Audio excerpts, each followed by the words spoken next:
Ya oke, kali ini kita akan unboxing iPhone 15 Pro Max. Ya saya belinya online di Shopee. Ya untuk nama tokonya ini Gamer ID. Saya belinya di Jakarta Utara online dengan harga diskon. Nah, hasilnya 11 juta menjadi sekitaran 10,4 juta. Oke, dan ini adalah penampakan HP-nya. Yes, oke.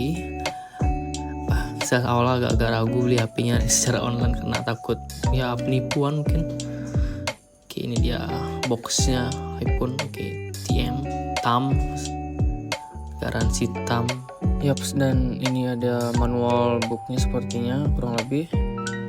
Oke, kita akan buka HP-nya. Yap, ini dia penampakan HP-nya guys, iPhone 15. Ya, ini dia.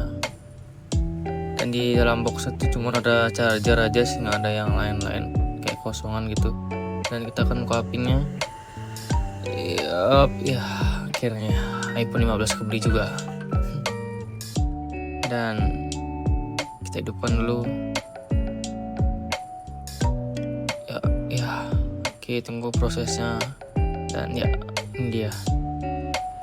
Berhasil ya. Kita buka ya. Dan coba kita akan tunggu dulu bagaimana sih hasil dari kameranya, karena saya membeli ini karena mencari kameranya. Dan ini beberapa hasil foto di tempat gelap menggunakan iPhone 15 dan tempat terang seperti ini, kurang lebih ini kamar saya. Dan ini dia videonya di tempat gelap seperti ini kurang lebih. Ya tempat terang sih ya agak-agak lah kayak gini dia. Dan juga di 0,5 nya. Untuk stabilizernya, kestabilan pada kameranya nih oke lah dia, yang kayak Android lah gitu ya, nggak stabil gitu. Tapi ya ini oke lah kurang lebih. Dan mungkin ini ya review sekilas saja karena saya bukan reviewer. Dan terima kasih.